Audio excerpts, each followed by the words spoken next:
Advanced Studio Classroom is on the air.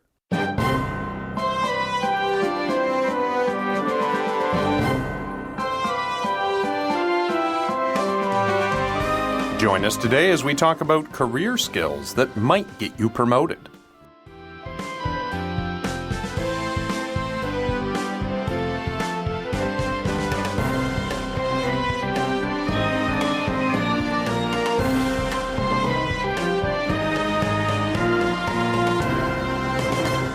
Hello, listeners. Welcome back to another Advanced Studio Classroom. I'm your host for today. My name is Simon, and you are joining me for our June career article. This is actually the second part of our June career article, but if you weren't with us for the first part, don't worry. They are separate lessons.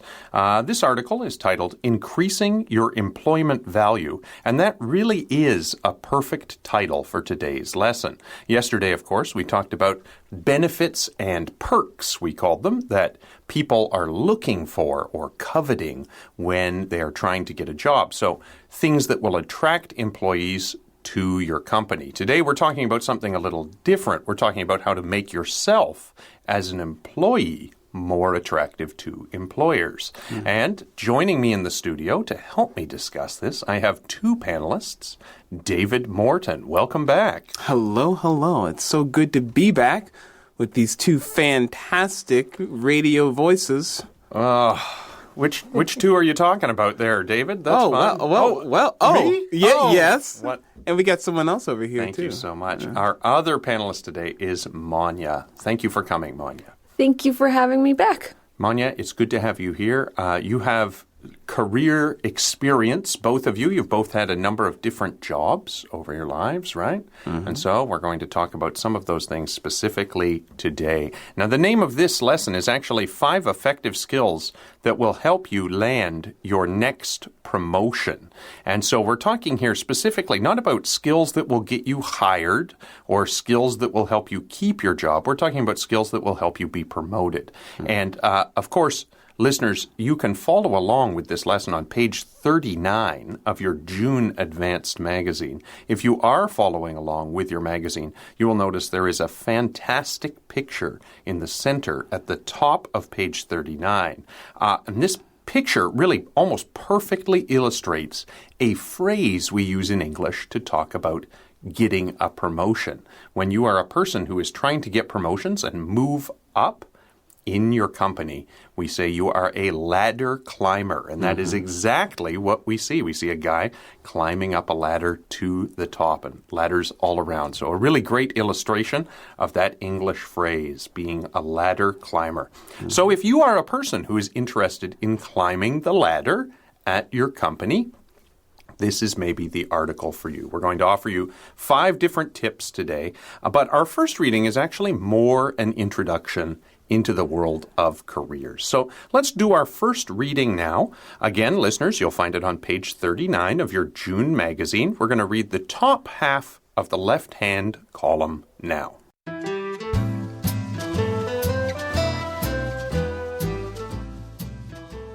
Five effective skills that will help you land your next promotion. Working your way up the corporate ladder used to be a simple process. These days, the path to promotion is much different, a result of an evolving business environment and culture. Moreover, technology has made it possible for anyone to learn new traits and skills online that can provide a substantial competitive advantage. Because of this, staying relevant and earning that promotion requires an additional set of skills and outlooks. Here are a few to keep in mind as you plan your accession to the top.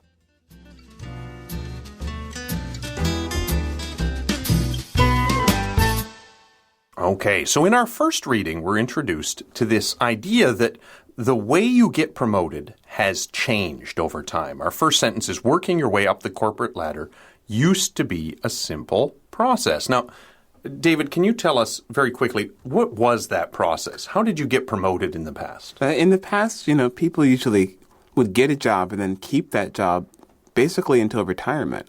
So it was all about just kind of, basically seniority, right? Like if you had been working there longer than another person, then you're more likely to get promoted. So you just do the things that they ask you to do. You stay there for long enough, and eventually you work your way the whole way up. Yeah, you make sure you're on time.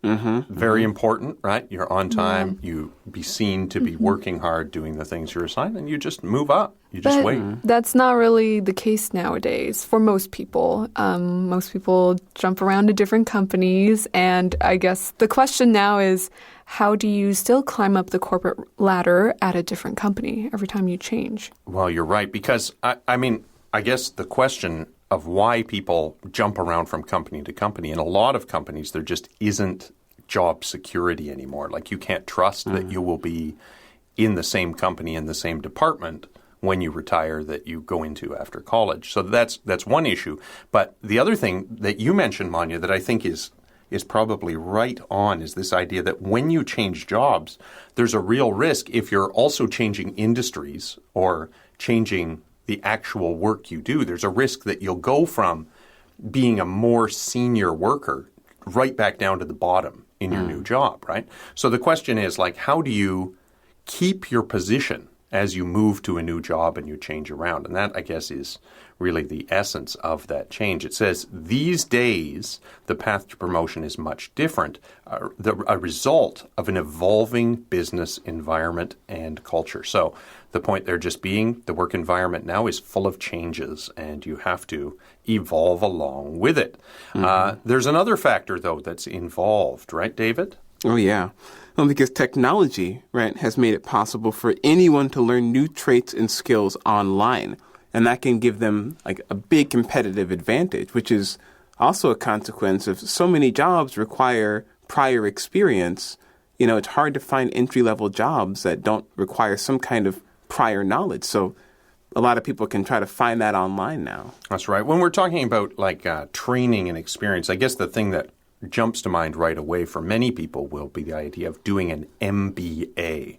And I mention this because that's actually a very different process here than it might be in North America. I know when I finished university in North America, I couldn't have just started in an MBA program. To get into an MBA program, they required you to have, 5 years of work experience, and a number of those years had to be as an actual manager. So it was like career training for mid-career managers was the idea of the MBA. Now, that, of course, has changed. And, in many places in the world, as soon as you're done your undergraduate degree, you can go straight into an MBA.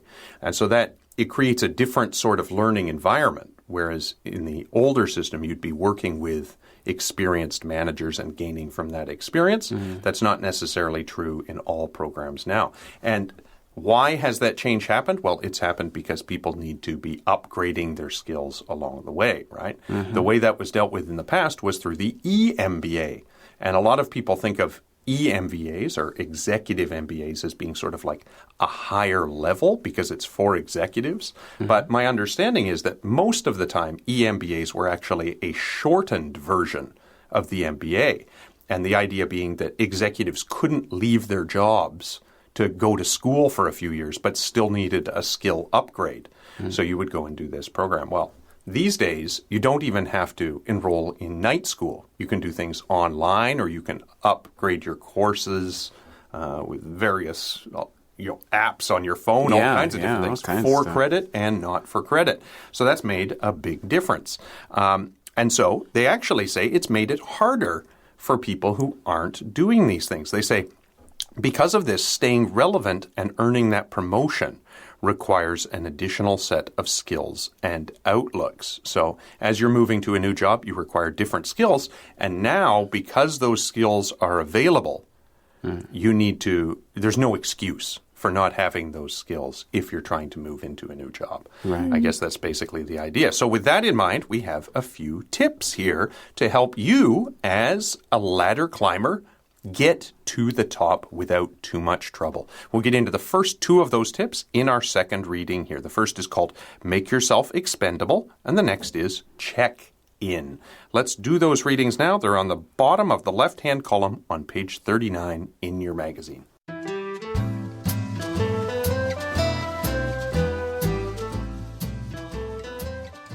Make yourself expendable.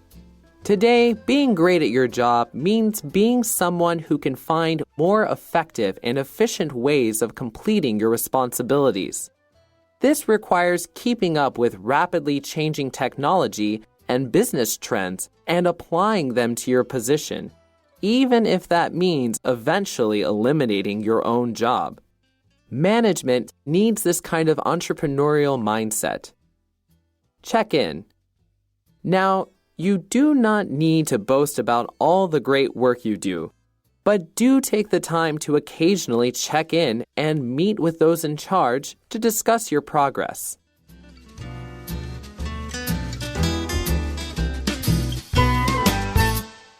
Okay, now this tip is really counterintuitive. And what I mean by counterintuitive means it seems to make no sense. So we're basically saying here, if you want to get a better job, you have to make yourself expendable. Now, why does that make no sense? It's because of this word expendable. Manya, what is expendable?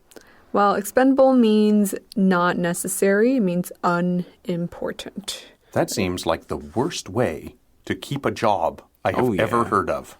I know, that's what I thought. But then I thought about it, and I think maybe it just means don't be too comfortable. Well, I think that's partly true, but they're also saying that, like, when you are making yourself expendable, what you're really doing is demonstrating efficiency. Right. And sort of like forward thinking and innovation. So the idea is that, like, if you can make your job not necessary because you've found a way to automate it or you've found a way to outsource it, you know, for lower cost, then even though your job is gone, they're going to want a person like you for a higher level job because they're going to want you to do that same thing with other jobs. I guess that's kind of the idea here, right?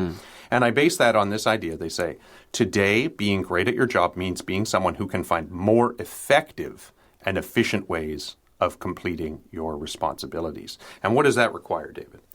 Well, that's going to require keeping up with the rapidly changing technology and business trends and then applying them to your position, even if that means eventually eliminating your own job, right? So it's kind of like you should be thinking, someone who's making themselves expendable is not thinking in terms of, oh, let me just make sure that I just do the things that they basically asked me to do and then I'll go home. But it's like, how can I work in a way that actually is going to create a future benefit for this company, even to the point of them spending less money on this position that I have now? You know, the interesting thing about this is, and I think we should say, this is not a tip to use if you are looking for job security, because there's a certain amount of risk in this, right? Like if you make your job expendable, but your boss doesn't notice that you are an amazingly efficient innovator, then you lose your job, right? That was my thought. Like, why would you do that? But I mean, I can see why, but it also seems so you would do risky. it if you're a ladder climber, because you want to take a risk in hopes of getting up to the next level, I suppose, right? Yeah. So it's a quick way, you know, rather than being in what we might call a dead-end job, which is just a job, you do the same job for 20 years, right? Rather than getting stuck in that position, you can move up to a new level by demonstrating your wonderful skills and getting rid of the job you have. And that brings us to the next point, check in. Usually when I hear this term, I think about an airport or a hotel. What does it mean when we're doing that, Manya? Well, it means you're going in somewhere and then saying, I'm here. Yeah, like at the airport, right? Right. You say, I'm here for my airplane, right? Can I have my boarding pass? Or a hotel, you check in. But we're not really talking about that here. David, what are we talking about? Here we're talking about just occasionally going to meet with the people in charge or your superiors to discuss how you're doing. You know, what's my progress like? Have I improved in this way or that way? Is there anything you want me to improve on? That's something that I do think is very important and wise advice. Well, the reason, I guess, the question, rather, that jumps to mind as soon as I hear this is, isn't your supervisor watching you anyway? But I suppose the key here is, if you are following the first tip, you're a person who's already kind of working fairly independently on getting your job done and improving things. You're not just doing what you've been told. You're doing way more than what you've been told, figuring out ways to make it easier, et cetera, et cetera. And I guess the point is, you don't want your boss to be surprised when you say, oh, by the way, my job is not necessary anymore. Because then you don't do a good job of managing that risk. Your job is just gone. If you check in with your boss so your boss knows what you're doing, they can see you display or show the skills you have as you go through this process, and they'll be aware that you are a good candidate for innovation and entrepreneurial skill. So that might really help you out. It's a way of kind of advertising all of these great things you are doing that make you worthy of getting a promotion. Yeah. That brings us to our third reading for today. Listeners, you'll find that on page 39. We're going to read the entire right-hand column, the 3 remaining points in today's lesson. Let's do that reading now.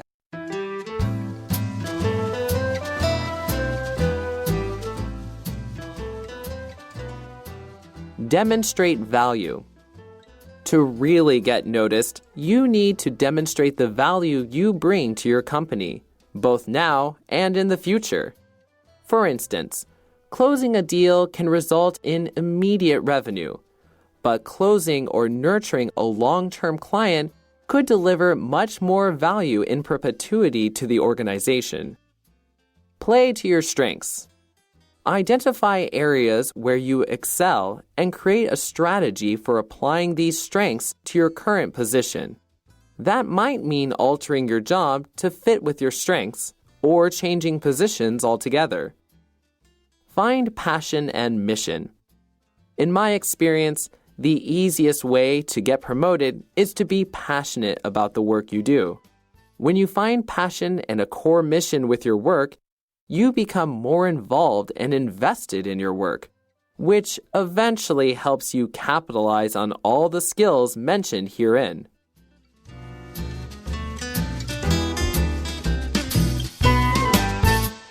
Okay, so our third tip here is demonstrate value. And this kind of is connected to the idea we were just talking about in checking in. You want to be noticed as you're doing all of these wonderful things. And that's what they say. To really get noticed, you need to demonstrate the value you bring to your company, both now and in the future.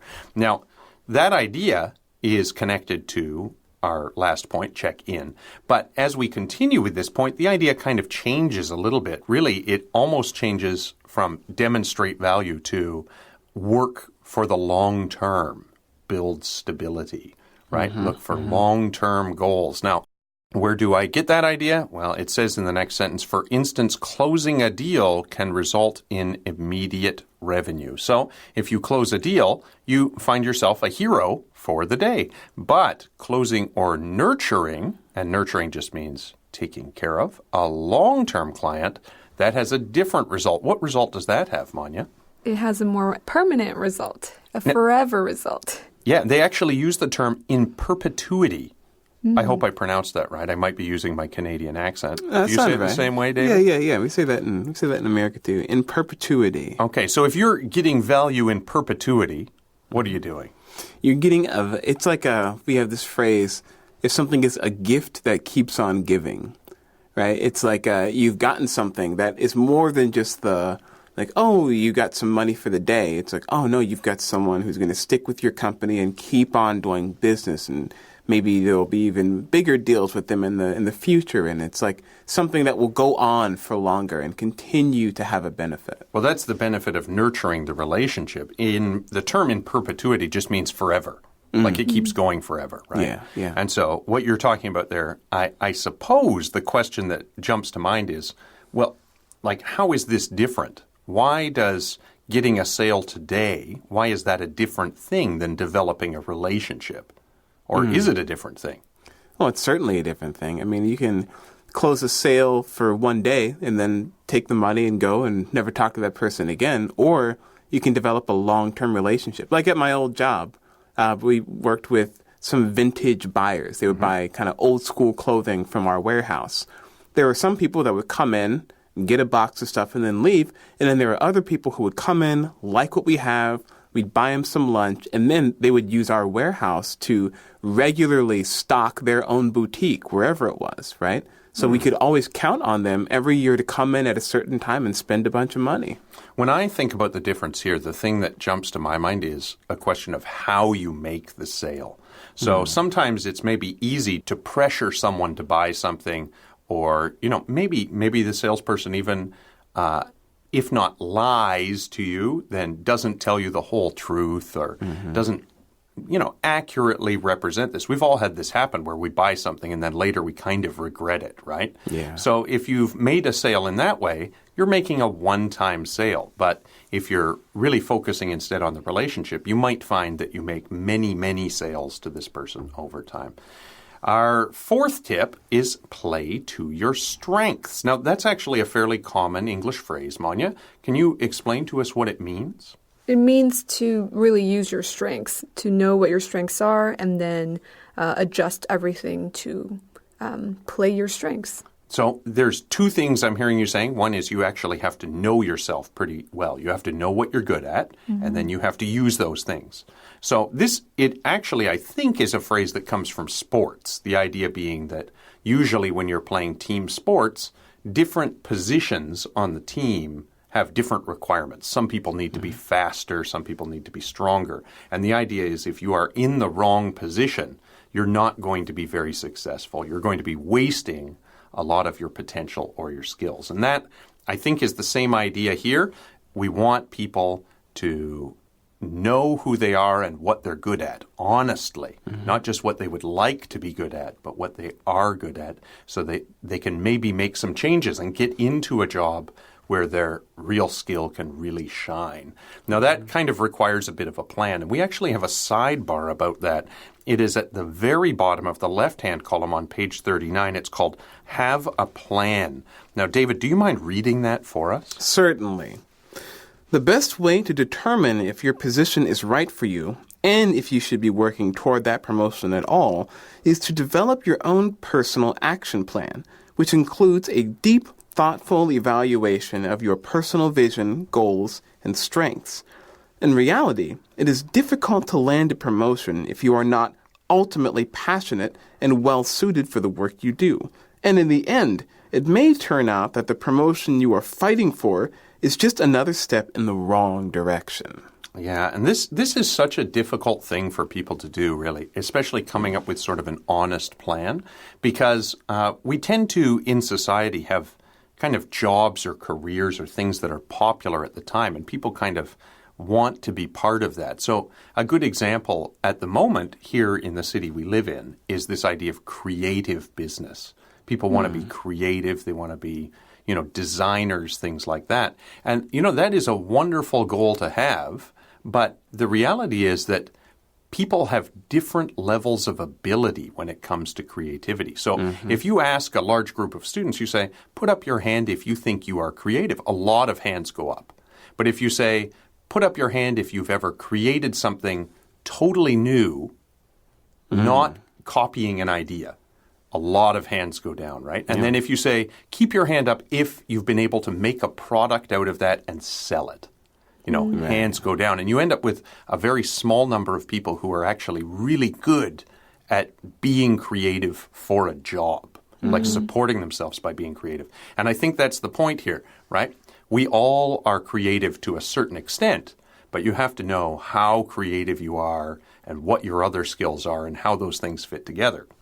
Because, if you're not talented enough to support yourself as an artist, it doesn't mean you can't work in the art business or work in a gallery, work in a museum, work as a curator or restorator. There's all kinds of jobs connected to that sort of thing. But you won't find real success and happiness in that business if you can't be honest with yourself about your skills and abilities and put together a plan to kind of get that job or that promotion.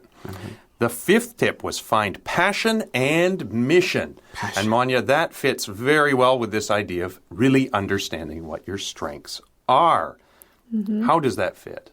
Well, usually it's connected. The things you are strong in are usually the things you care about the most, and that's usually your passion. Okay, and they say here, when you are passionate about something, that's how you get promoted, right? Now, why is that, David? Well, because if you're if you find passion and a core mission with your work, then you're going to be more involved, you're going to be more invested, you're going to be more creative, you're going to feel more inspired with the work that you do. So you're going to be producing better stuff. So yesterday we talked a little bit about the benefit that people want is work-life balance. And one of the things you said, David, was that you want to be able to have no homework. Right? Yeah, more or less. Well, the thing is, if you are a person who's very passionate about the job you're doing, the homework doesn't matter to you so much because you want to be doing that thing all the time. That's right? true. That's true. And if you are a person who wants to be doing this thing all the time and you're always making it better and you're working hard at it and you have the skills to really do that in an effective way, you are going to end up moving up that corporate ladder. So I suppose that is the story that we are finding in these 5 tips today.